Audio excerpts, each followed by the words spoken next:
Welcome back to the Lift Free and Diet Hard podcast. I'm your host, Andrew Coates. Join me along with industry leaders and friends on a quest to get more people through the gym door and eating and living healthier. Join me where evidence meets empathy while rejecting fitness industry fads and extremism. Let's begin. Dean Somerset, it's great to have you back so soon.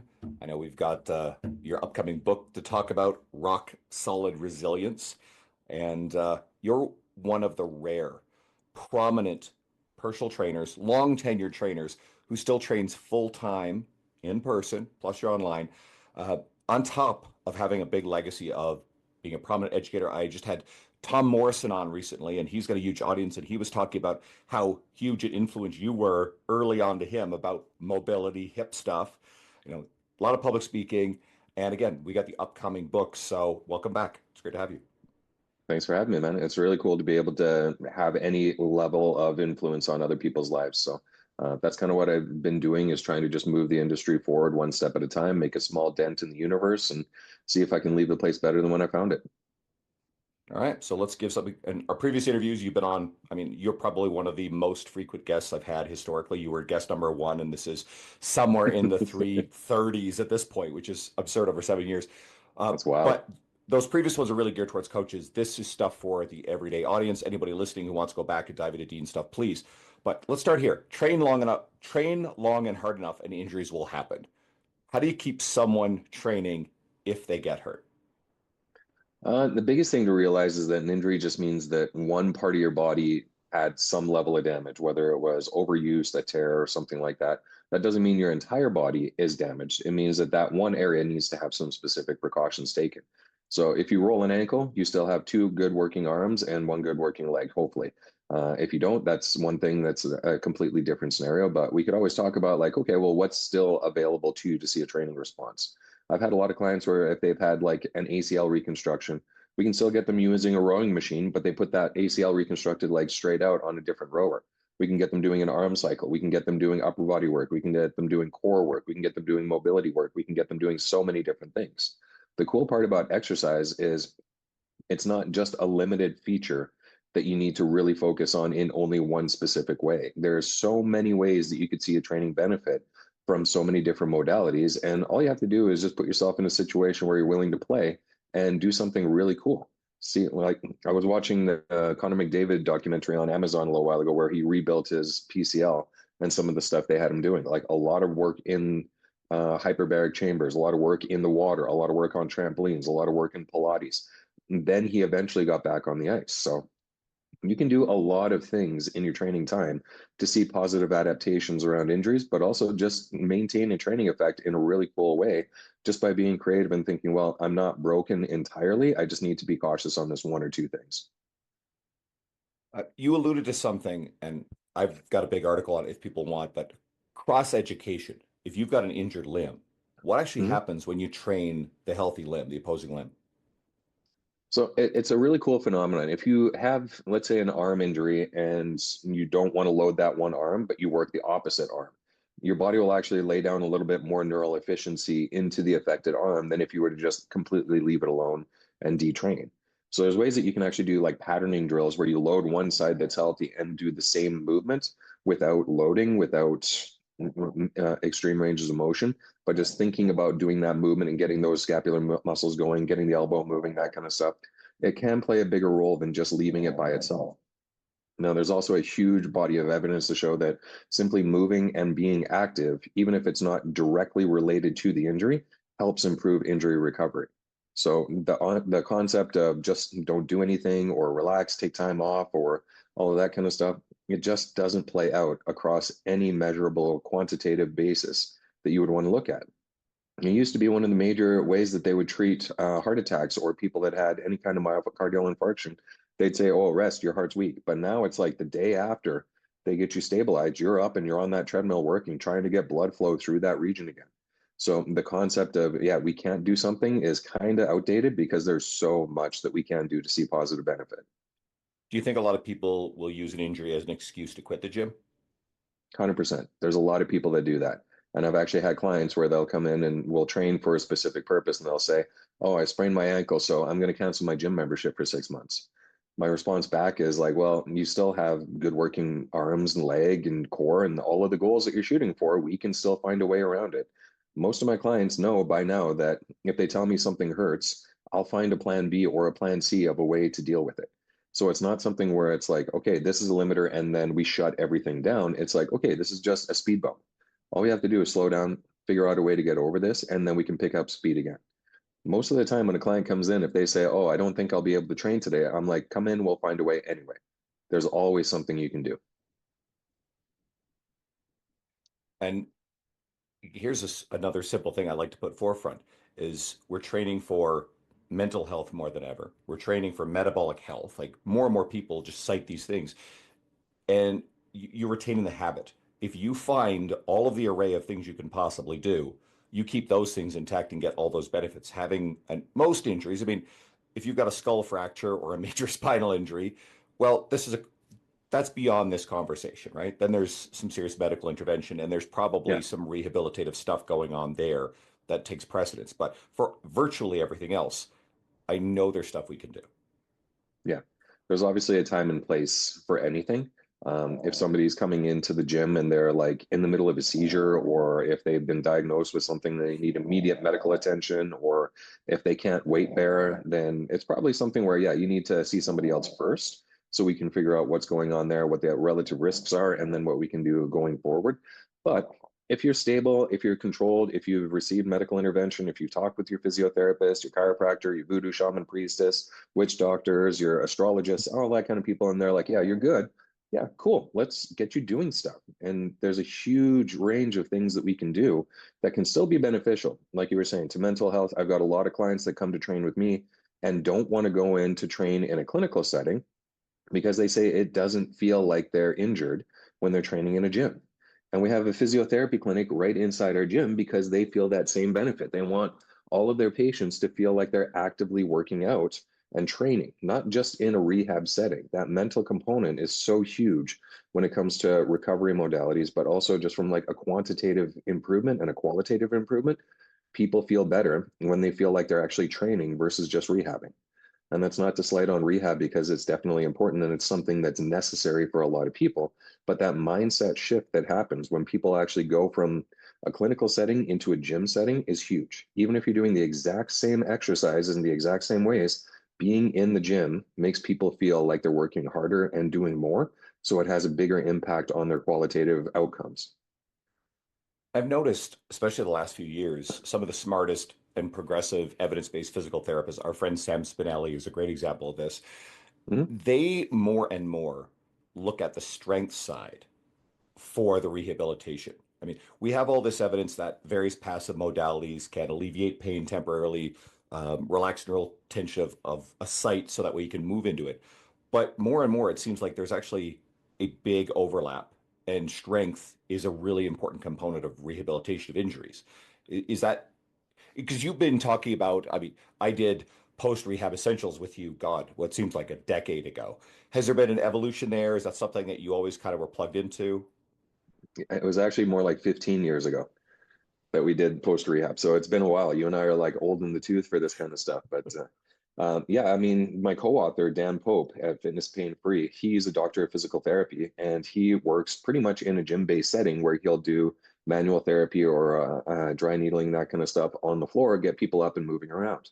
Some of the physios that I work with directly who work with my clients and then refer back and forth, I'll ask them, okay, well, how is this person doing after they had their initial consult with them? What should I focus on?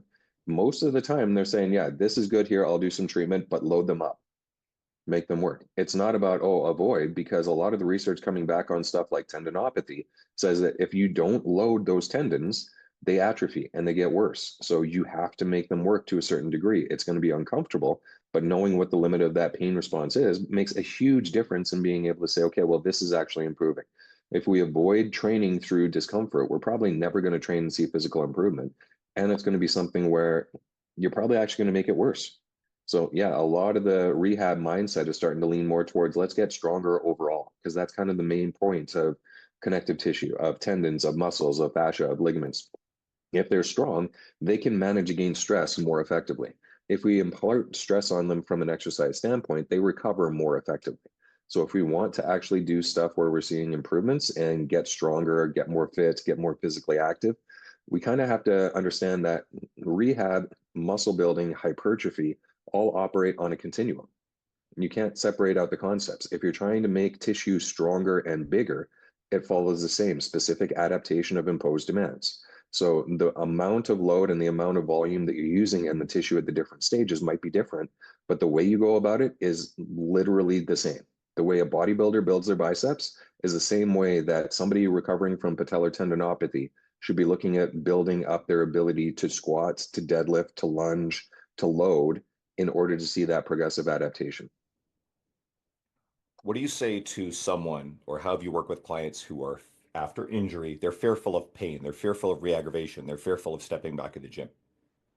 It's an entirely valid concern. They've lived with that pain for a long period of time.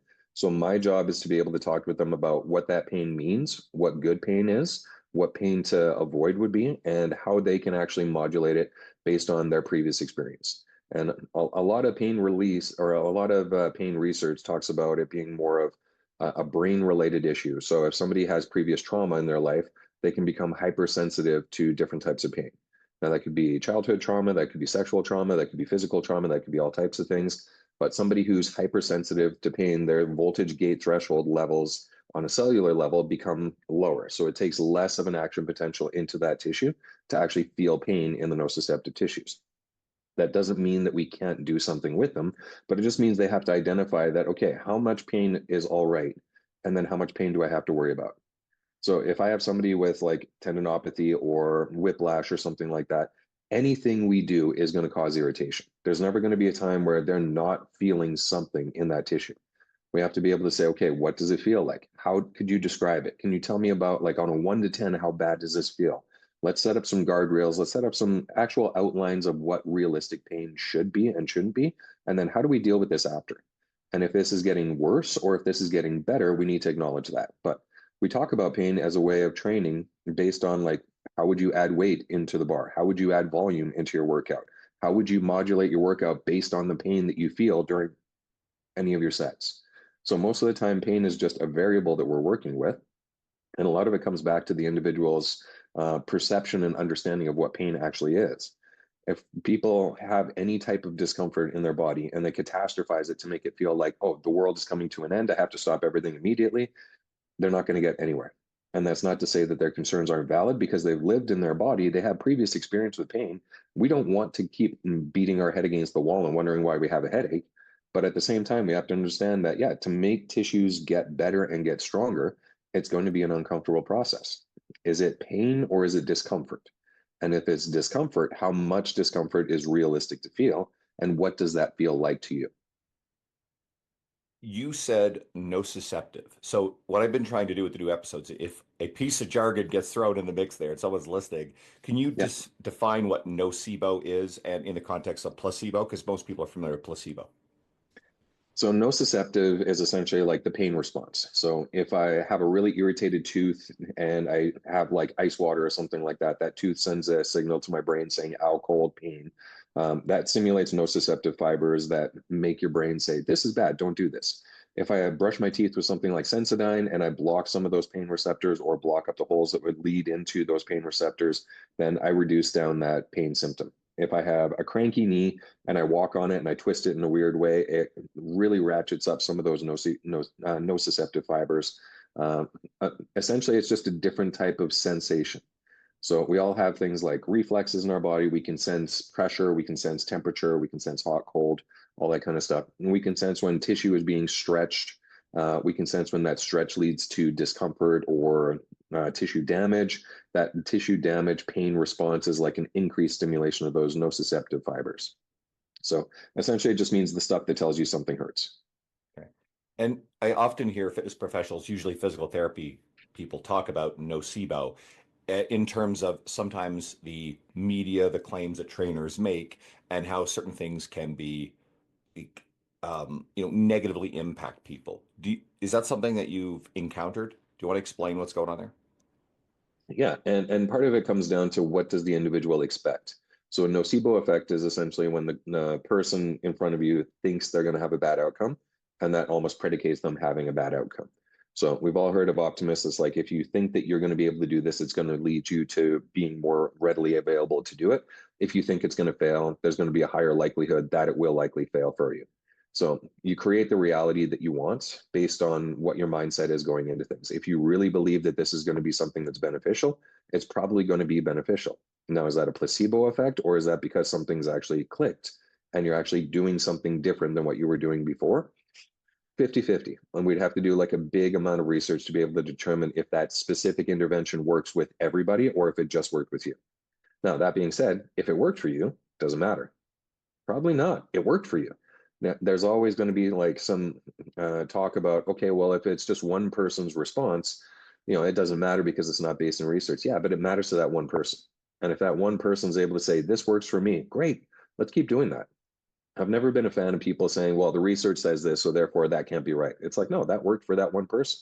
There's always going to be outliers in anything. There's going to be people that respond certain ways to certain stimulus, but it's always worth a shot. I've got clients that come into me and say, I'm doing this new type of treatment here. What do you think? And my honest opinion is usually, I don't know. Tell me what you think about it. Tell me what your response was to it. Tell me if it works for you. Some of my clients have amazing responses with massage. One of my clients is a professional golfer, and anytime he has a massage, he feels like he can't put his body back together for like 6 to 10, 12 days, which for a golfer is kind of a big deal because they're precision athletes. And if they can't make that connection, that's a negative response for them. So for 90% of the population, massage is great. For that one individual, it doesn't work. That being said, if it works for you, go for it. I love it. If it works, that's the main outcome that I'm looking at. A good example of this sort of principle is foam rolling. So the body of Mhm. research on foam rolling does not seem to point to lasting adaptations. I know, I've been taking continuing education with you for a very long time. At least in the early stages, you've been vocally a proponent of foam rolling. I know Mike Robertson uses a lot of foam rolling in his stuff. And what I've noticed personally with clients is sometimes you just get them down on a foam roller for a few minutes, they warm up, they feel a little bit better, and they're just ready to go. So Mhm. it's a perfect illustration of, hey, if it works for that person, great. There's minimal time cost. I mean, if you're spending half an hour foam rolling before a workout, that's a waste of your time. But if you Yeah. do 2 to 5 minutes, maybe even between your warm up sets, and like a foam roll in a gym, there's no cost. It's not like buying a big container of BCAAs and drinking them for someone who's on a really restricted budget and being told they're good when in fact the research just doesn't show any benefit. Yeah. Yeah, and foam rolling is one of those low cost, high potential benefit type things. I mean, you go into any gym, they'll have a foam roller. Does it cost you anything to use it? No. Would it cost you more money to go to somebody to do dry needling on those areas and have a bigger impact? 100%. And probably like to the tune of 80, 90, or $100 or more. That's not going to be realistic on a day-to-day basis. This is also something where the downside to foam rolling is probably minimal. Now, there's always going to be those people that are hard responders one way or another. And if somebody is really sensitive on a tissue and there's a big pain response, yeah, there might be some bad things that happen out of that, but it's something you kind of dip a toe and gradually move into. But in terms of like cost to reward ratio, the reward seems to really outweigh the cost and the benefit to the individual versus the drawback.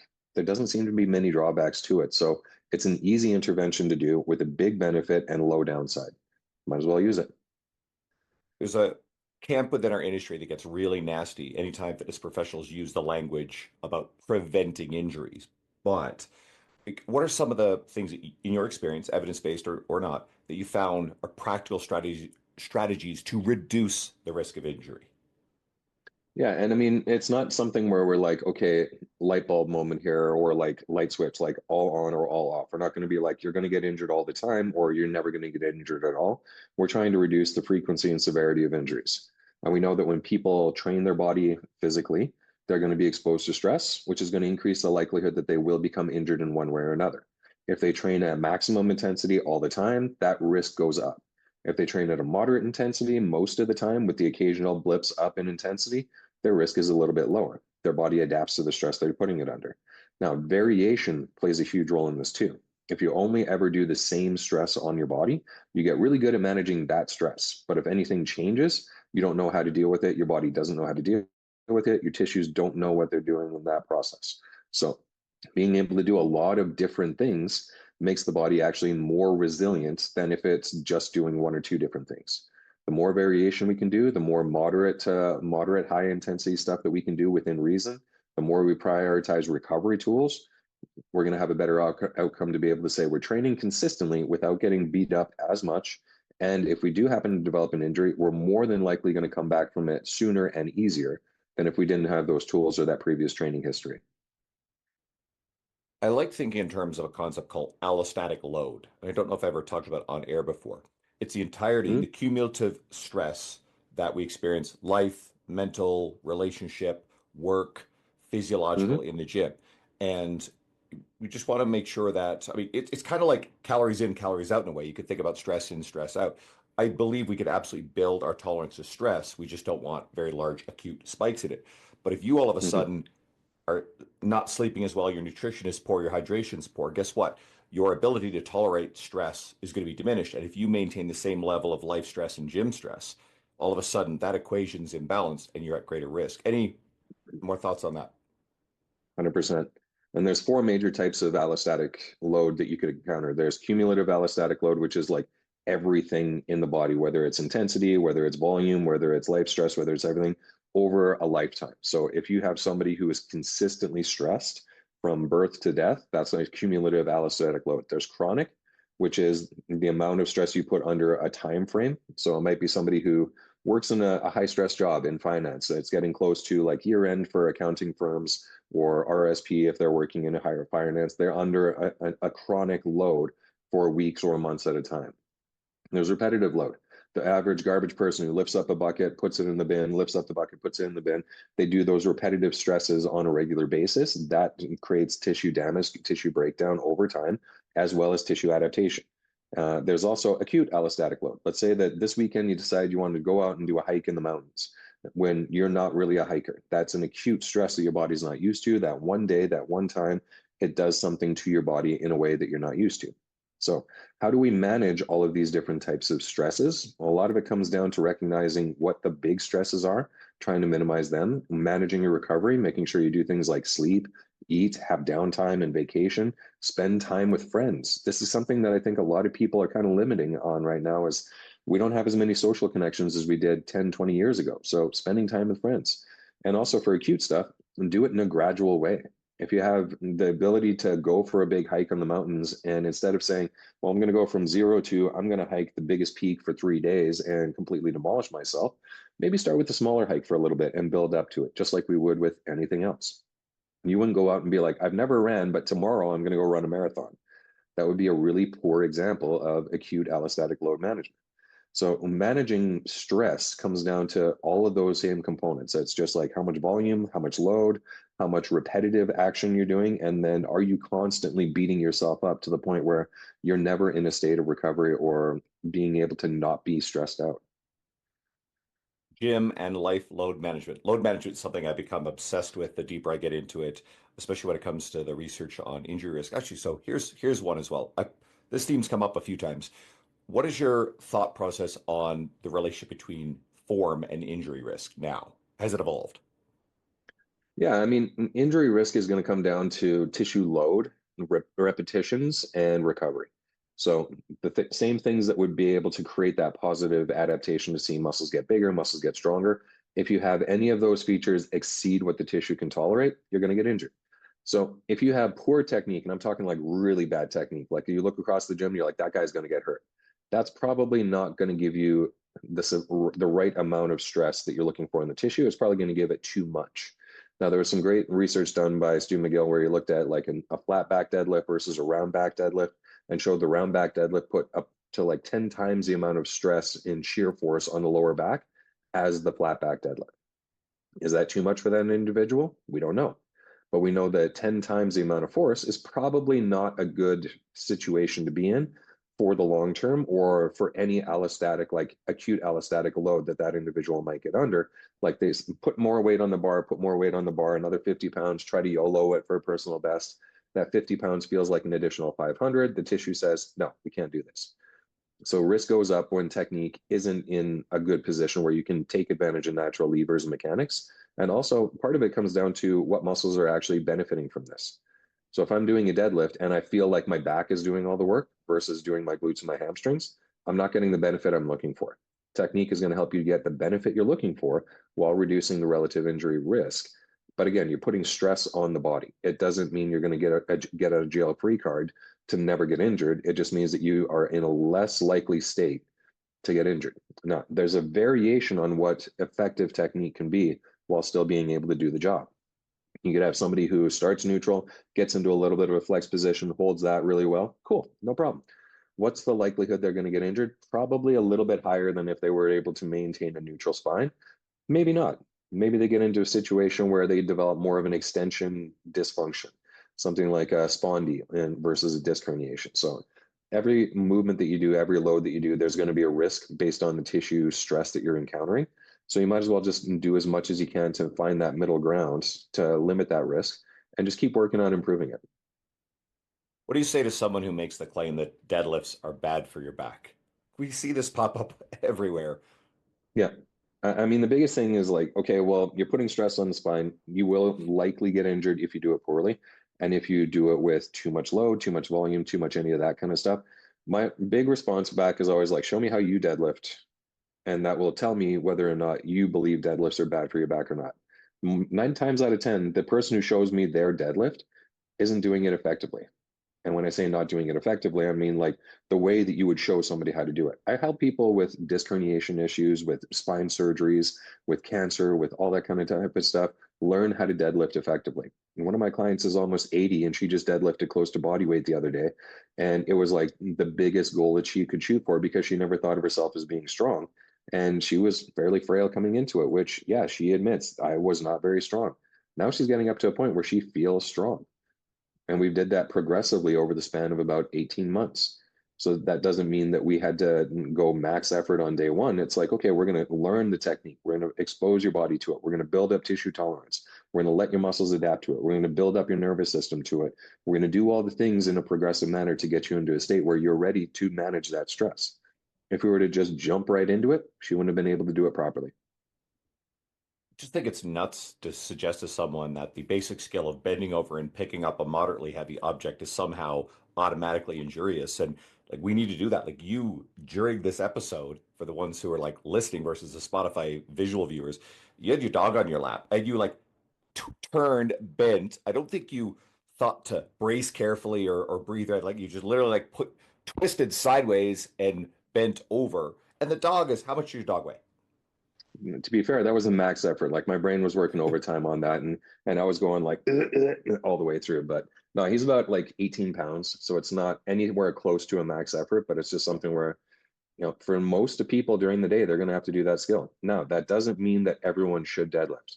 I have some clients where hip hinging and shear force on their spine, it just does not go well for them. So we have to find different ways of training that pattern. That's fine. We can do different things. There's that big trainable menu. If somebody's got a sore back from deadlifts, okay, let's take deadlifts out of the equation for a little while. We don't have to do it. It's an exercise, but it's not the only exercise. We can do squats, we can do hip thrusts, we can do step ups, we can do lunges, we can do 50 million different exercises that aren't deadlifts that will still get you a benefit similar but not equal to deadlifts. And I think in the context of what we're saying here is you're pretty much alluding to the relatively heavy, exercise that we define as a deadlift, right? Not And you're even necessarily relatively heavy. Like if I have a client doing a hip hinge with the medicine ball, lowering the ball between their feet and standing back up, that's a deadlift. okay. It's that movement. And so I'm not even considering the load on that. It's more about just what is the movement, what is the position, what is the specific direction of load that we're working through. So if the person's doing a medicine ball hip hinge, if the person's doing a barbell or trap bar deadlift, it's a deadlift is a deadlift is a deadlift. Finkel is Einhorn. Everything is the same. It's just a matter of, what is the relative load on that individual. The movement is still the movement. Okay. Uh, Anybody who's an Ace Ventura fan, DM me, okay? You get the reference. Dean and I are dating ourselves with stuff like that. Okay. Dude, So the last time I used that in a workshop, nobody said anything about it. And then I realized that every single person who was in that workshop was born after that movie came out. So I felt so old. And I was like, nobody saw that movie because they're too young. I use in a presentation a story about how Fast and the Furious and Point Break are effectively the same movie with all the same characters and plot points. Hmm. And it's going to hit a point where it's just not going to land anymore. You just realize how old those movies are getting. Yeah. Anything released like before 2000 is now more than 25 years old. Yeah. Pivot. Most people's reasons to not train are bullshit. Quote. Elaborate. It comes down to, again, what is on the table for options for the individual? Is it something where you cannot train at all? Is it something where you just are not prioritizing it? Is it something where you don't know what to do or don't have any options going forward? But to be able to simply say, I can't train is probably wrong, simply because there's always something you can do, whether it's cardio, whether it's mobility, whether it's strength training, whether it's one arm, whether it's one leg, whether it's just core, whether it's open chain exercises, whether it's closed chain stuff. There's always an option going forward. What do you say the person who is still holding on to that narrative? Part of it comes back to why. It's like, okay, well, why do you feel that you can't train? What do you feel you're missing or that you don't have available to you if this is the issue that's getting in there? Now, a lot of the time, it might not even just be a pain thing. It might be a schedule thing. It might be a resource availability thing. It might be socioeconomic. It might be whatever you want to call it. But there's always going to be a way to make it happen. I've had clients where they're really busy in their life. They've got kids, they've got a professional career, and they say, I want my workouts to be this way, but I can't do that. So therefore, I can't do anything. So then it comes down to saying, okay, well, can we find a way? Instead of an hour in the gym, what about 20 minutes? Could that work? Yeah, but then I'd have to do this, this, this. So you're telling me how you can make it happen, but you're not willing to do it. Are you willing to just do the things that you just told me would be necessary to make that happen? Okay, yeah, let's give that a shot. So there's always a way to make it happen. Sometimes people create the narrative and make artificial barriers that don't actually exist. And if you're able to make them identify them and realize that, yeah, that's not actually something that should or would stop you, other than you just deciding that that's a thing that's not going to happen. When you break down those barriers, it becomes a little bit easier to be able to say, okay, let's do this. Let's make this happen. Do you think that people learned a skill when they're younger that's more brute force, more time intensive, and then they think of fitness as having to be this is the only way? They no longer have enough time to do it with that skill, and now that skill is holding them back?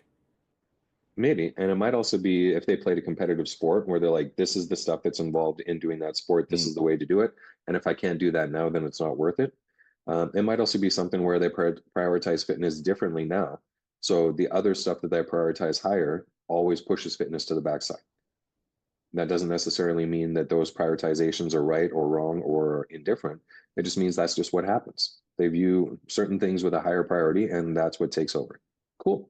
I get it. It's not always easy to get into the gym. It's not always easy to make a workout happen, but we're all adults. We're all able to make decisions for ourselves. We're all able to say, this is what I need to have happen. And if it's mattering enough to you to be a priority in some way, it should be enough of a priority to get done. So rock solid resilience. That's your new book coming up. We talked Mhm. recently about it. I know it's a very meaningful personal accomplishment, to get to publish your first book. So share more of the details. What does this book promise? How's it going to help? I mean, we know the fitness professionals will line up to get it, but how will this help the person who is the general trainee in the gym? So the major impetus for this book was to try to create a book that wasn't going to necessarily be like, here's your workout, now go do this, and all of your problems will be solved. We wanted to be kind of a resource for people to say, okay, well, if you have a sore knee, now what? If you have a sore back, now what? If you do you need to go get medical intervention on this, or could you find some workarounds or some train arounds? This is going to be for the average person who wants to go to the gym and get fit and healthy, but who doesn't want to feel like those niggling little pains are going to stop them from doing the things that they want to do. But they might need a workaround for a little bit, or they might need some specific intervention from a qualified medical professional. What do you actually do, and how do you inform yourself as an individual about what works and what doesn't? We also wanted to put together an actual plan of action that involved things like a self-assessment, a workout design creation tool for the individual, ways that they could level up or level down certain exercises that might work or might not work for them, and essentially learn how to build a program that would be effective for the long term. We were talking about things like allostatic load. Going hard all the time isn't always going to be the best bet. We want people to understand, like, here's a relative intensity that'll let you do the things you want to do in the gym, get the results you're looking for, but then still be able to walk out of the gym at the end of the day and go live your life. Here's the way that you're going to be able to adjust your training program if you feel like you're getting beat up too bad, or if you feel like it's not intense enough. How do you actually take control of your programming? A lot of the time, we put so much impetus on just follow the plan, and we forget to tell people how to adjust the plan as they're going. If I said just follow the roadmap to get from here to Calgary, and all of a sudden there's a whole bunch of construction on the road, do I just keep driving 120 through construction zones? No, you adapt based on what comes up. I mean, you might drive 120 through construction zones if that's your prerogative, but I'm not paying your tickets.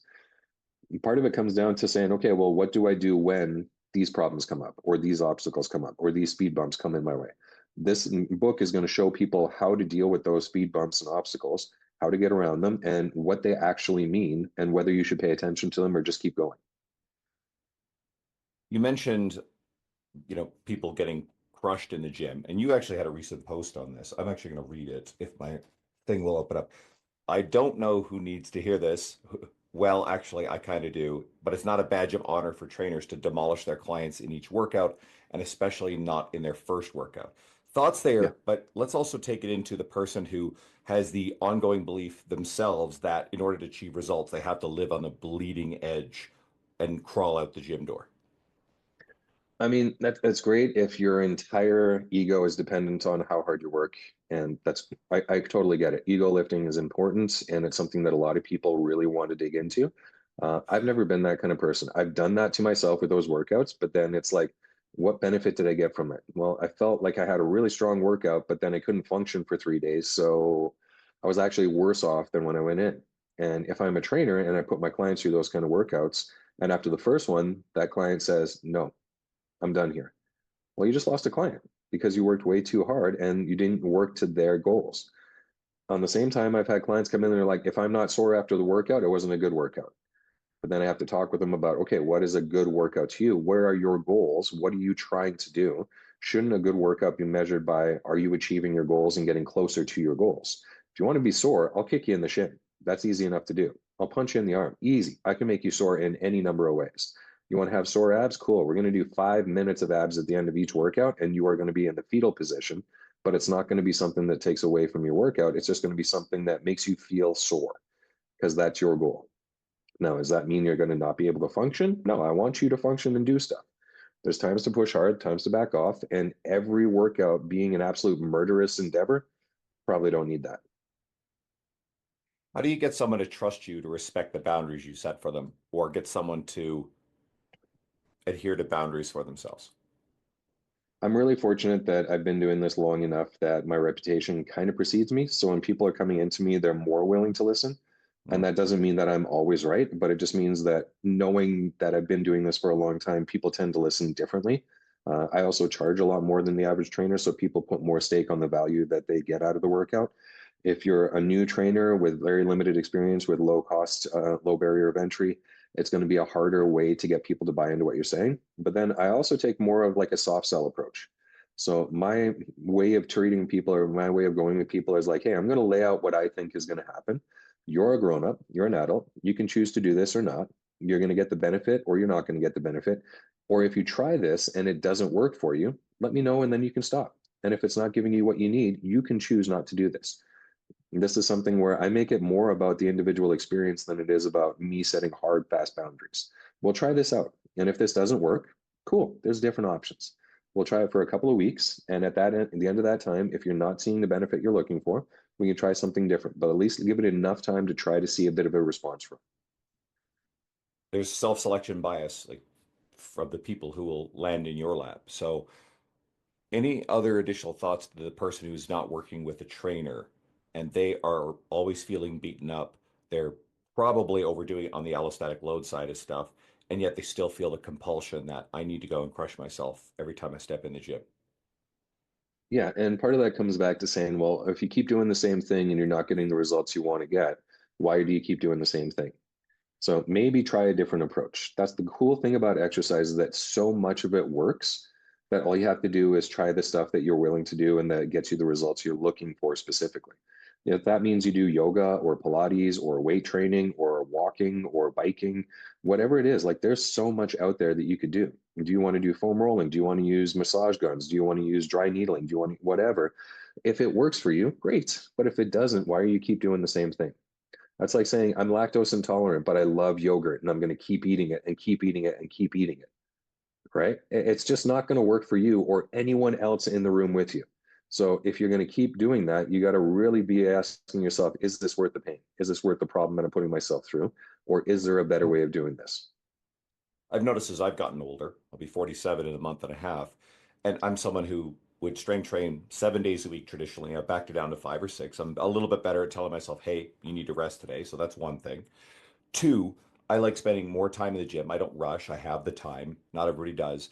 And what I've done is the last few years, I've increased the amount of cardio I'll do. I'll just do low intensity, steady state cardio. I'll read a book literally on a recumbent bike. And I find that helps me have the experience of being in the environment, but I've actually taken down the load and intensity across the entire week of my workouts. And I found that that balance has worked for me because I've noticed, especially the last few years, that if I try to do the things at the same pace and intensity, I feel more beaten up.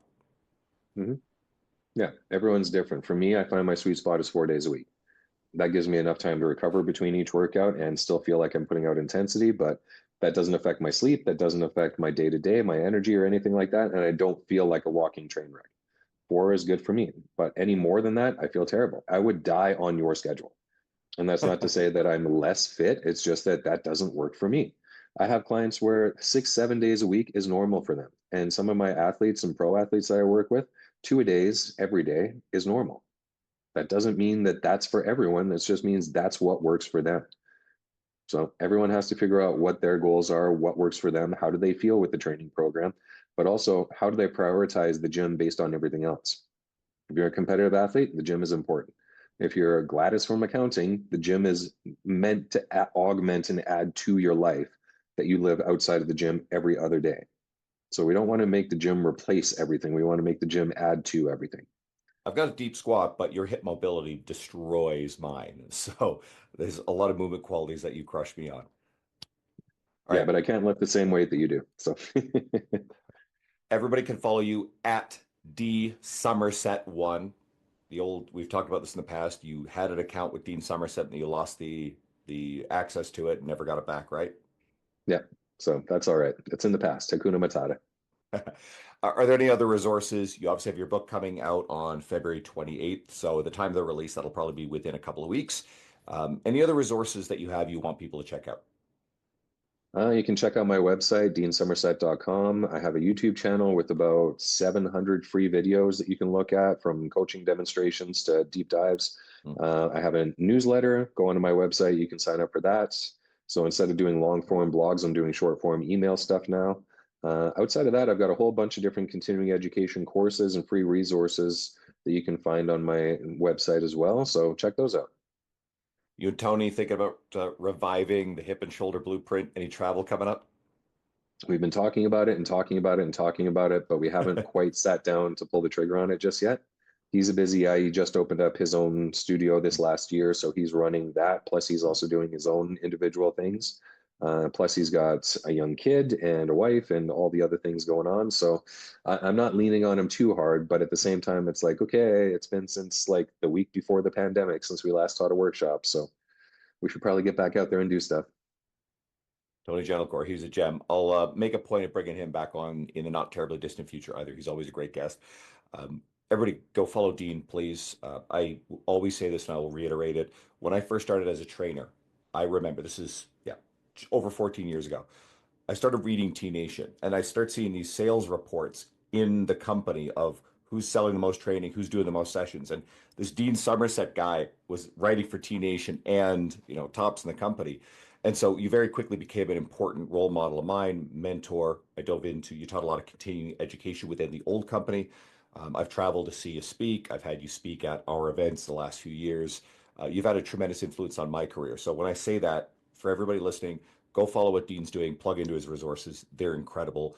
You've had an outsized influence on my career. And for everybody listening to the podcast, again, I want to hear your feedback. Shoot me a message, especially if you're an Ace Ventura fan. Uh, and if you like pro wrestling, go follow Dean because he likes pro wrestling too. So I grew up on that shit. There you go. Guys, thank you so much, Dean. You're always an awesome guest. Thank you. I appreciate you, man. Thank you very much.